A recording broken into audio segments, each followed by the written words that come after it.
Hi, happy Halloween to all who celebrate. I'm going to go out trick or treating with my kids soon.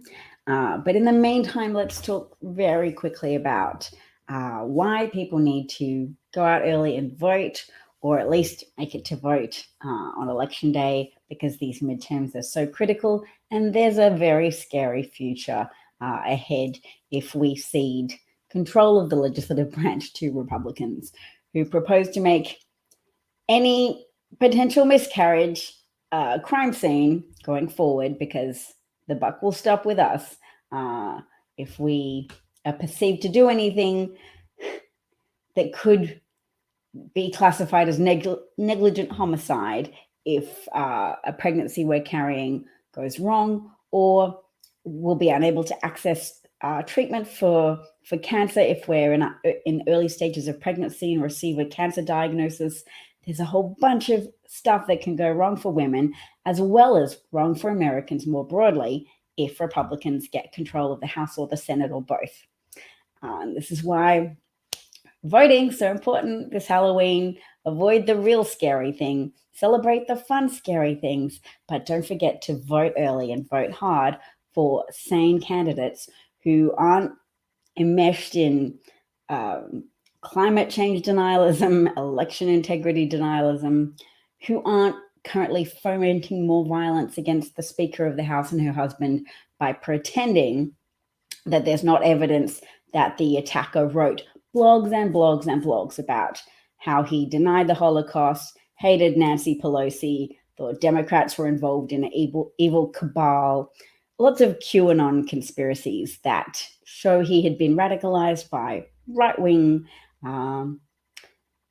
pathological lies available on the internet, and became someone who took a hammer, in fact, two hammers and some zip ties and duct tape to Speaker Pelosi's house, broke in through a window or sliding door at the rear entrance, and then brutally assaulted her husband, who managed to call 911 for help.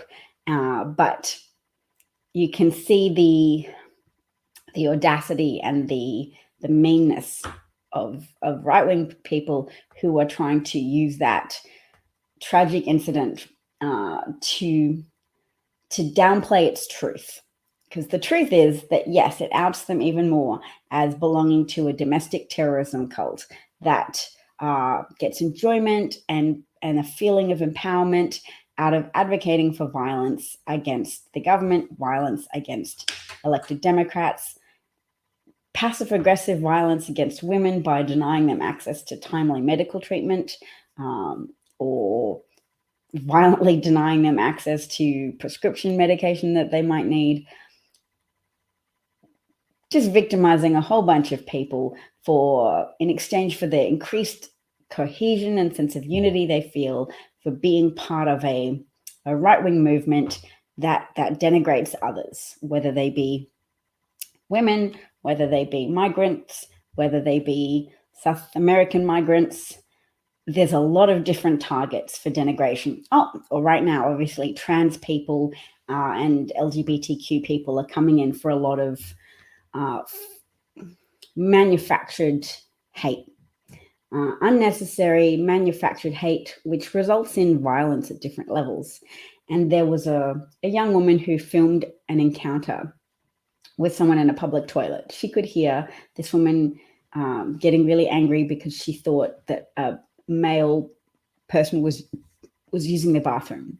She was thinking that this young woman, perhaps she had short hair. I don't even know, because I haven't seen her hairstyle, because it's irrelevant. Whatever it is, this woman came to some conclusions that she should not have to share a bathroom with this person.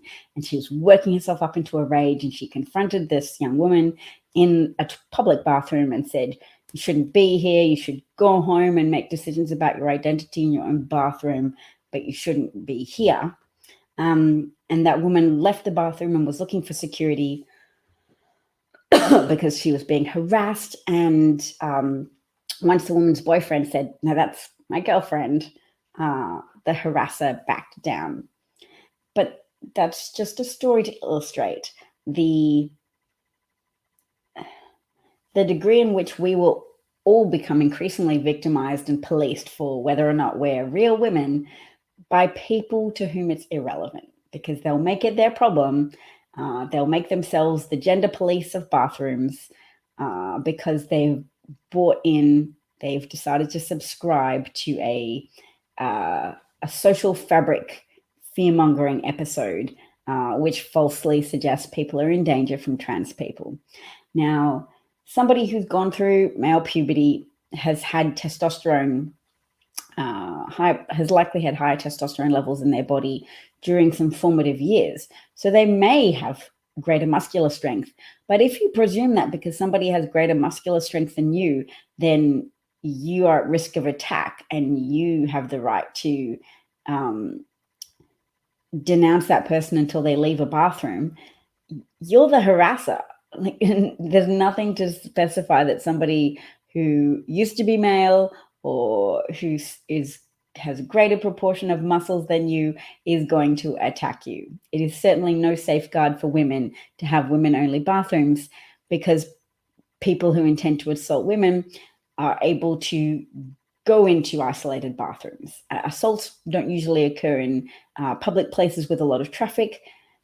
Yes, if you're going to be assaulted in a lonely bathroom in a park, in a small attended park at a certain time of day, then yes, the deterrent to that is maybe whatever legal methods you usually use to protect yourself against an assailant. You're not protecting yourself by going into a female bathroom at a park. There could be a predator there if it's a lonely, ill-lit place that doesn't have any other members of the public. And also the existence of predators and the endorsement of cultural attitudes of entitlement to women's bodies. These are contributing factors that are difficult to quantify, but certainly harassing women who may or may not look like trans women is not going to make women safer, and in fact contributes significantly to violence against trans women. Yes, so let's have a look. What have I saved today in my Twitter bookmarks? Twitter is rapidly going downhill, as we've seen. 500% increase in racial slurs used on it because Elon Musk is a sociopathic billionaire wannabe who's used a lot of fraud to progress in his career as an entrepreneur, and is now applying that lack of principles to take Saudi Arabian funding, potentially also Russian funding, to purchase Twitter because of its ability to have been a restorative force for democracy and democratic principles. In the United States, contributing to Donald Trump's defeat by circulating quality information about Donald Trump as a political candidate and Donald Trump's actions as a commander-in-chief during a pandemic. And of course, if you're on the ball, you know that Donald Trump cultivated pandemic conditions because he thought it was predominantly causing deaths in blue governed or Democratic governed states, and he was hoping that would be productive for him at a political level to be able to rile people up against blue state governors. For example, the governors of New York and California. Ultimately, that was a bad gamble because people still looked to him for a federal response, and his son-in-law, Jared Kushner, had bailed on orchestrating a national testing strategy response. They'd started to work on it and then decided it wasn't politically expedient to help American citizens, American residents avoid COVID, because if the opposite was true, if people contracted COVID, if it spread widely amongst the blue states, which is where it was concentrated initially, that would prove politically fruitful by giving him targets to rail against in the form of Democratic governors with high death rates in their specific states. But of course, pandemics can't be contained. So even though initially the outbreaks were disproportionately present in blue states, ultimately the pandemic spread, and recently white people have been featuring slightly more dominantly in the death statistics than people of color in the United States.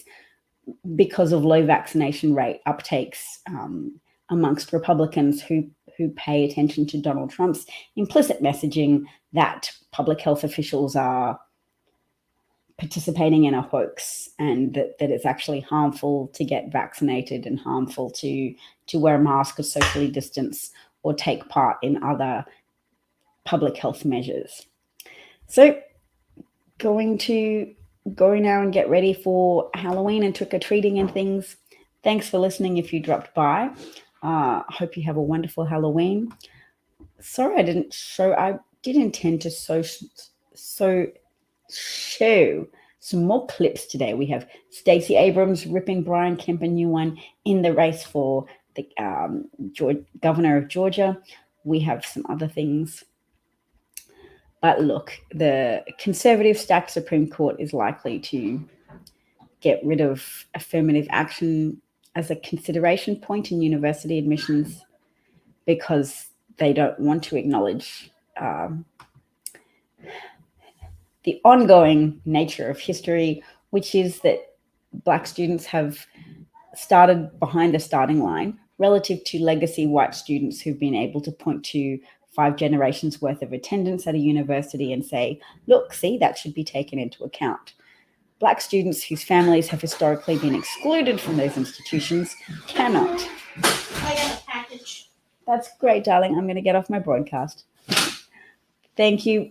Please early vote. Take your friends and spread the word about how important these midterms are, how you need to protect women, protect Social Security, protect Medicare, protect the American economy, because Republicans are definitely feeling very incentivized to mess with the debt ceiling, to threaten America's credit rating, and just ruin the American economy as much as they can in order to falsely point to Joe Biden's administration and blame it on Democrats so that a Trumpian or Republican candidate of some nature wins in 2024.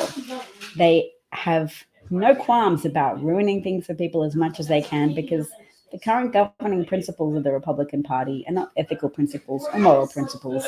It's pseudo-populistic principles that say the worse we make things for you, the more impaired your... Daddy did. No, she didn't. He was just out there at the bus stop with no one. Daddy just walked out to get you. No, he didn't. Daddy didn't? Yeah, he wasn't there at the bus stop. Well, that is slack for Daddy. And there was no other grown-up. Really? Daddy, you say sorry. You were supposed to walk to the bus stop. Mommy asked you to go. I did. I thought you'd already left. Did you meet them walking back on the way? His parents didn't come too. So you were lonely? Yeah. But because... No, Okay. All right.